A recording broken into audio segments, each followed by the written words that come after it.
there is a little bit of breaking news. Greg Allman of Fox Sports has just reported that the Bucs are signing edge rusher Randy Gregory to the roster. So Gregory obviously played with the Dallas Cowboys for quite a while. Last year was with Denver and San Francisco. Now, there is a tie-in to this Bucs defense. George Edwards, being the outside linebackers coach, had previously coached Randy Gregory with the Dallas Cowboys when they were both there in Dallas. So this brings another piece to the puzzle, especially for depth at outside linebacker. I'm not trying to put you on the spot, James, but breaking news is breaking news. That's right. This changes the Bucs' plans for sure with their first-round draft pick because edge rusher was in the mix. And maybe it doesn't preclude the Bucs from still taking an edge rusher, but now we're talking about Yaya Diaby, Randy Gregory, Joe Tryanchenko, Anthony Nelson, and then you still have Marquise Watts and Jose Ramirez waiting in the wings. If you add in another outside linebacker, you're going to have a pretty good player not on the roster this year that is going to have to be on the practice squad again because of all the guys we just mentioned. Last season, he had 3.5 sacks overall between Denver and San Francisco. Never had more than 6 sacks in a season. His best year was in 2018. He recorded 6. And in 2021, he recorded 6 as well. Had a bit of an injury issue in 2022, his first year with Denver.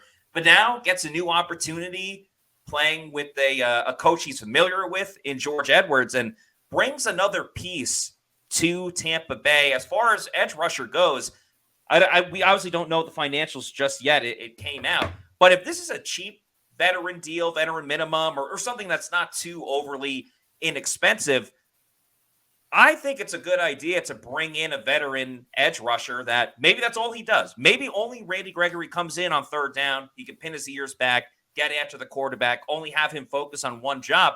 I don't think it's a bad idea by the Bucs to make this move. No, not at all. And like you said, it really opens the door for them to do a lot of different things now in the first round. It would still be nice to see them get an edge rusher. You know, if a Jared Verse or a Latu falls to him, or even if Latu, we're starting to see him fall in some of these mock drafts. If he gets to the late teens, early 20s, to see Jason Light make a move to go up and go get him, I think that really changes everything. I do really like the addition of Randy Gregory. I don't love the missed tackle percentage from last year, 26%. Yeah. That's not good. But this is a guy who creates a lot of pressure, gets after the quarterback a lot, and while it doesn't always result in sacks, like you mentioned, he career high is 6 in a season that he had with Dallas in 2021.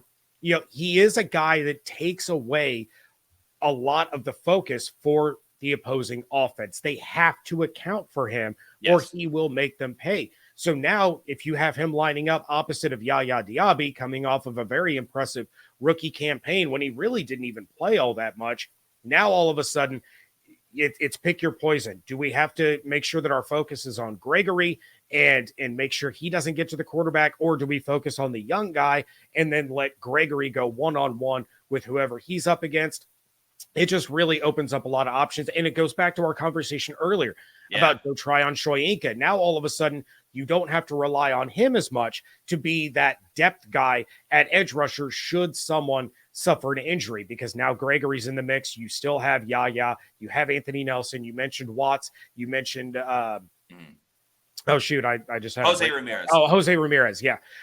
You have these other guys that can work their way in now. So now you're still able to use JTS in that joker role, regardless of what's going on edge rush. I still expect them to add another one in the first 2 days, but maybe now that opens the door for them to go wide receiver or go corner in the first round of the draft, rather than being hyper focused on edge rush.